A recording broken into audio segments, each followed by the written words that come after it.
She said it. Out loud. On camera. With her whole chest. And the moment those words left her mouth, allegedly, phones started ringing in Chicago that had not rung in years. FBG Duck's mother looked directly into a camera and said, and this is a real quote, this is documented, this is on record, that the streets of Chicago were safer when King Von was locked up. Let that land for exactly 1 second. A grieving mother. On camera. Saying that another grieving mother's son being behind bars made the world a better place. Now here is what we need to ask before this story goes any further. Did Tesa Bennett, King Von's mother, just sit in silence after those words went viral and got clipped and shared across every platform on the internet? Did she just watch the blogs run with it, watch the comment sections explode, watch her dead son's name get dragged through a narrative that allegedly frames him as the reason Chicago bled? And what allegedly happened behind closed doors between these two mothers? Two women who both buried their sons in the same city, in the same era, in the same war, when the cameras allegedly were not rolling. Because here is what nobody is covering right now. The response that allegedly came back from Von's side of this story is not what you think it is.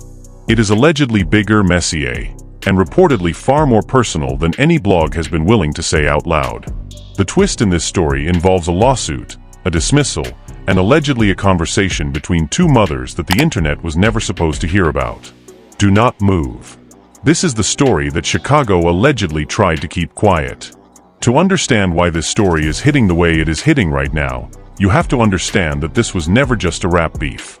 It was never just about diss tracks and social media clout and who had the harder bars.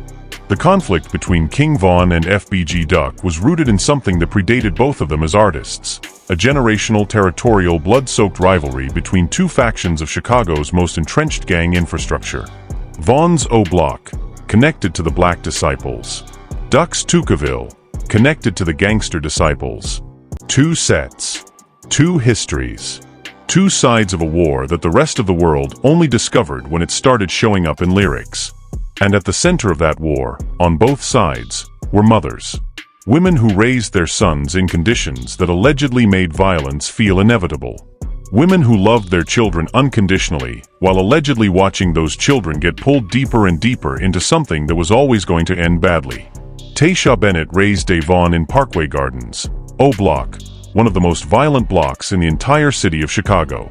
Lashina Weekly raised Carlton in circumstances that were no less difficult, no less dangerous, no less shaped by the geography of poverty and gang territory that defines the South Side. Both women lost their sons. Both women buried them young. And for a period of time, a brief, fragile, reportedly genuine period, there was allegedly a kind of unspoken acknowledgement between certain people close to both families that the grief on both sides was real, that both mothers were victims of the same machine, that the beef that killed their sons had ultimately served no one except the people who profited from it.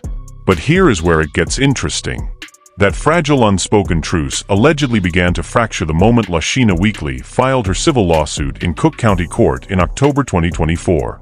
The lawsuit, 229 pages long, naming Lil Durk, King Von's estate, Sony Music, Interscope, Universal, Alamo, Empire Distribution, the City of Chicago, and Dolce & Gabbana, did not just seek financial accountability. It told a story.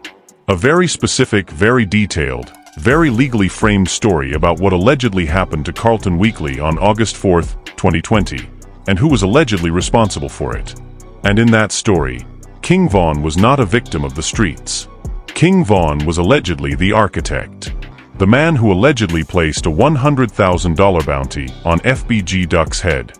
The man whose alleged order sent 4 masked gunmen to a Gold Coast shopping street in broad daylight. That allegation, Von as the bounty placer, Von as the coordinator, Von as the person who allegedly signed Carlton Weekly's death warrant, was not new information by the time the civil lawsuit was filed. Prosecutors had laid it out at the federal murder trial in late 2023. But there is a significant difference between a federal prosecutor making an allegation in a courtroom and a grieving mother putting that allegation into a civil lawsuit with her name on it, standing at a podium in downtown Chicago, saying it into microphones with cameras rolling. And then allegedly, the statement that broke everything open. Lashina Weekly, in the period following the lawsuit filing, made a public statement that allegedly circulated across social media with a reach that nobody in Vaughn's camp was reportedly prepared for. She allegedly said, and the clip of this reportedly went massively viral, that the streets of Chicago were safer when King Vaughn was locked up. That when Vaughn was behind bars, people were not dying the way they died when he was free. That his presence on those streets allegedly created a specific kind of danger that had specific consequences for specific people. Now here is the part that nobody is talking about. That statement, taken on its surface, sounds like a grieving mother venting her pain in the most raw and human way imaginable. And arguably, that is exactly what it was. But according to sources allegedly close to the Vaughn family circle, those words did not land as grief. They landed as an attack. They landed as a public characterization of a dead man, a man who cannot defend himself, a man whose children are growing up hearing his name, as someone whose very freedom was a threat to innocent life. Tesa Bennett, according to people allegedly close to her, reportedly did not respond immediately. Sources claim she took time. Reportedly, people around her urged her to stay quiet, to not engage, to let the legal process play out and not give the blogs what they allegedly wanted, a mother versus mother narrative that would generate clicks at the expense of two families' dignity. And for a period, reportedly, she listened to that advice. Stay right here because it gets worse.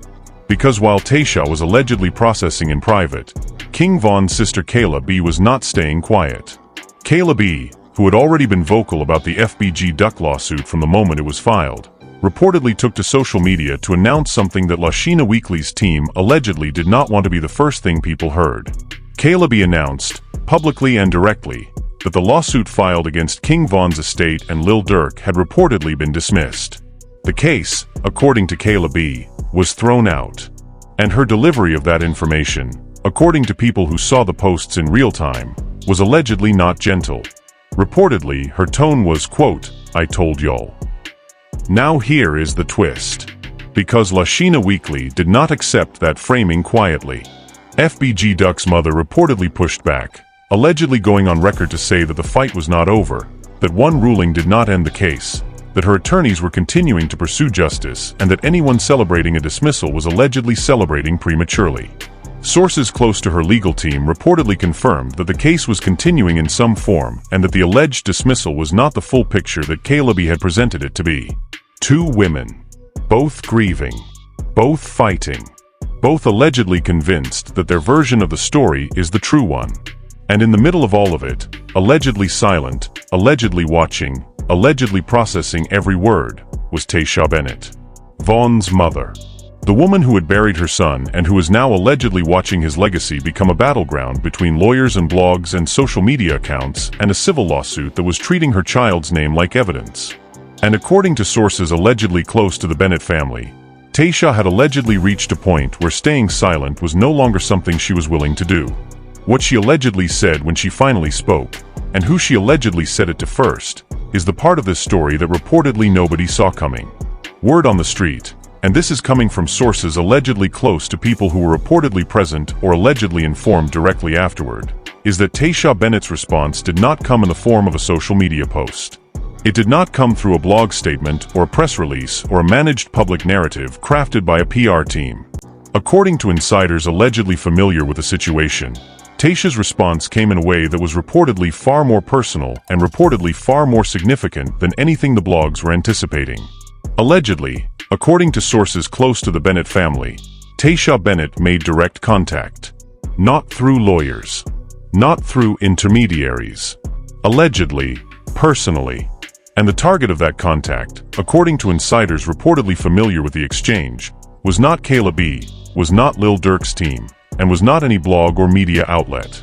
According to sources close to the situation, Tesa allegedly reached out to someone directly connected to Lashina Weekly's circle, reportedly with a message that people close to both families are allegedly describing as, quote, "not angry, but final." Now here is what that allegedly means and why it matters. Because if the characterization is accurate, if Tesa Bennett's alleged message was not angry but final, that reportedly says something very specific about where Vaughn's mother's head is at in relation to this entire situation. Angry mothers post on Instagram. Angry mothers give interviews. Angry mothers let the blogs run their narrative and respond to each new development in real time. but a mother who is allegedly calm, allegedly deliberate, and allegedly delivering a message that people close to it are describing as final, that is reportedly a very different energy. And according to sources allegedly familiar with the Chicago community's reaction to these alleged developments, that energy has reportedly been felt. But here is where it gets interesting in ways that go beyond just the personal. The alleged message, and we want to be very clear that this is coming from sources close to the situation and is framed as alleged and reported rather than confirmed, reportedly touched on something that has not been publicly discussed in relation to this beef at all. According to insiders allegedly familiar with what was communicated, Tesa's alleged message reportedly addressed not just the streets were safer comment but something older. Something that allegedly predates the lawsuit, predates the criminal trial, predates even the murder itself.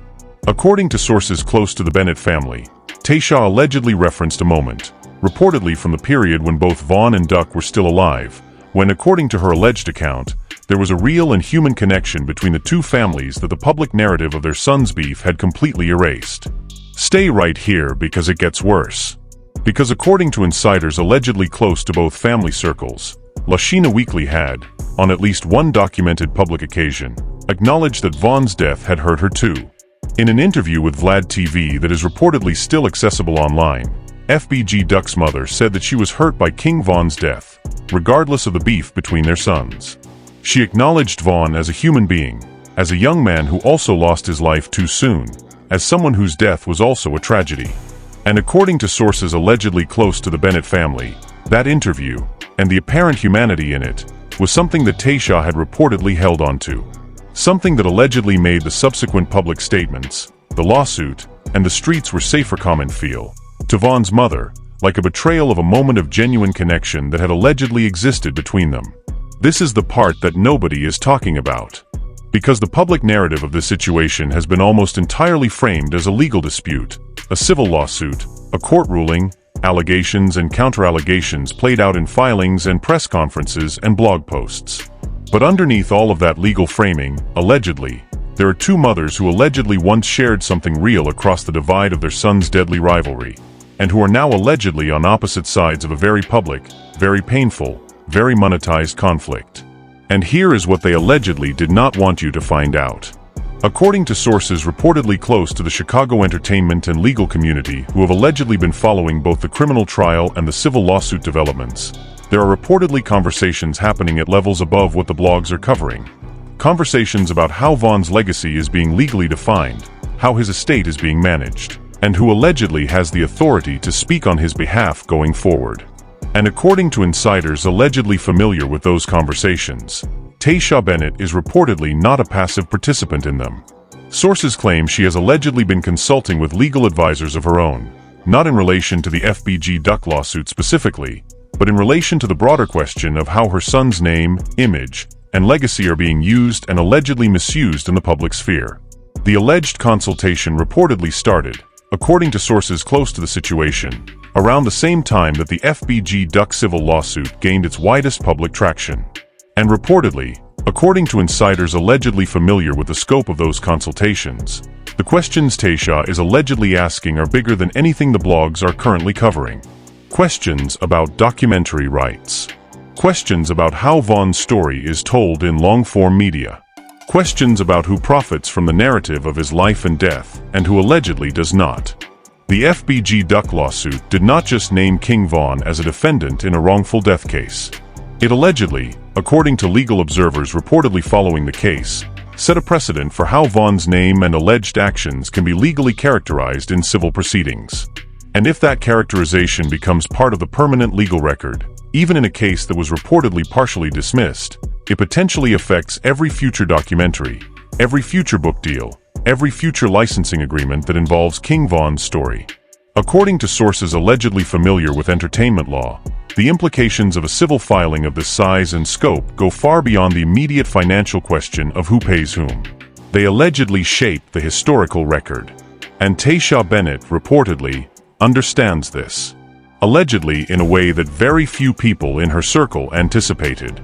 And allegedly in a way that has reportedly made certain people who assumed she would stay quiet very, very uncomfortable. Because Vaughn's mother is allegedly not just responding to a comment about her son. She is allegedly fighting for something larger, the right to control how her child is remembered. And that fight, reportedly, is just beginning. There is a version of this story that is easy to tell. 2 mothers. 2 dead sons. A beef that outlived both of them. A lawsuit. A dismissal. A viral comment. A response. Grief weaponized by both sides for maximum public consumption. That version is clean. That version fits in a 60-second clip. That version gets views and gets forgotten. But that is not the full version. And according to every source allegedly close to this situation, the full version is significantly more complicated, significantly more human, and allegedly significantly more consequential than anything that has been reported so far. Because here is what both of these women are reportedly actually fighting for when you strip away the legal language and the blog framing and the social media noise. They are both allegedly fighting for the same thing. They are both allegedly fighting for the right to define what their son's life meant. Not what the streets said it meant. Not what the music said it meant. Not what the prosecutors said it meant, or what the civil lawyers said it meant, or what the blogs said it meant. What it actually meant. To them. As mothers. As the women who knew these men before the world turned them into brands. And here is where it gets interesting in ways that allegedly nobody in the media is willing to engage with honestly. Lashina Weekly filing a lawsuit that names King Von as a bounty placer is, from her perspective, allegedly an act of truth-telling. It is allegedly her saying that her son's death was not random, was not inevitable, was not simply the tragic outcome of a lifestyle. It was allegedly the result of a specific decision made by a specific person. And that person's name needs to be on record. That person's alleged action needs to be acknowledged. Not just in a criminal trial where the convicted men go to prison. In the civil record. In the permanent, searchable, citable legal history of what happened to Carlton Weekly on August 4, 2020. Now allegedly, from Tesa Bennett's perspective, that same act of truth-telling looks completely different. Because the man being named, the man being characterized as a bounty placer, as a coordinator, as the architect of a murder, is not a defendant who can sit in a courtroom and defend himself. He is her son. He is a 26-year-old who was shot and killed 3 months after Duck died. He cannot give testimony. He cannot challenge the characterization. He cannot sit across from a jury and be seen as a human being rather than an allegation.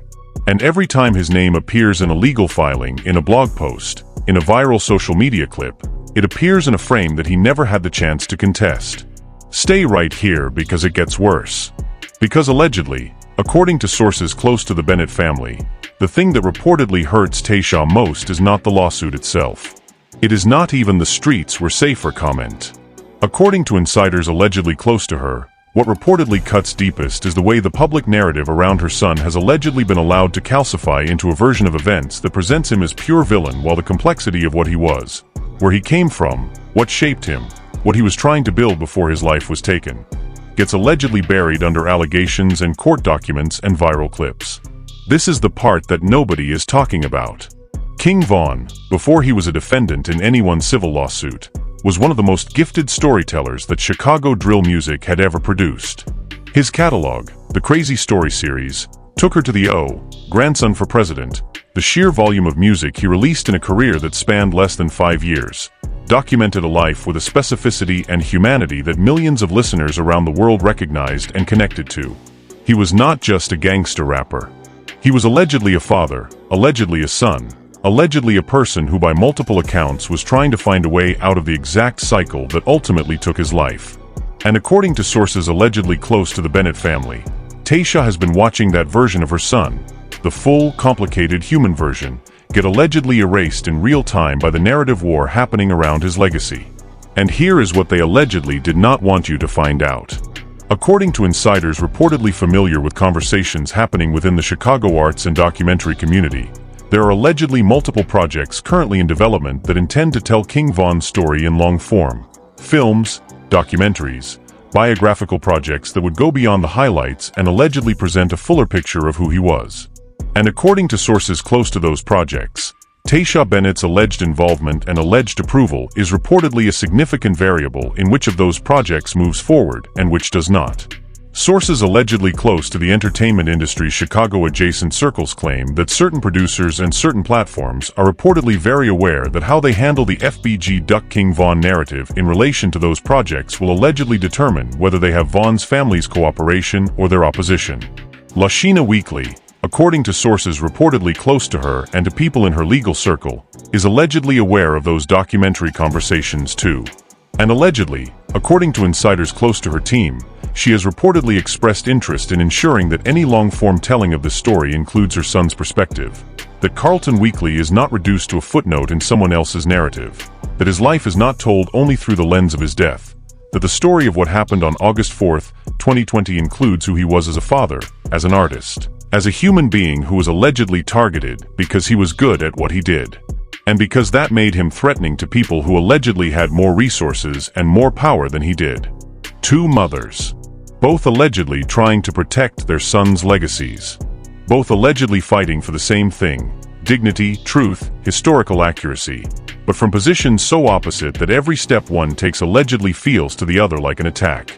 And the question that is reportedly sitting unresolved in the middle of all of this, the question that nobody has been willing to ask directly, is whether these two women could ever allegedly sit in the same room, without lawyers, without cameras, without the weight of everything that has allegedly been said and filed and posted, and find a thing that is reportedly still true for both of them. That they both loved their sons. That they both lost everything. That the war their sons fought allegedly served interests that were never theirs to begin with.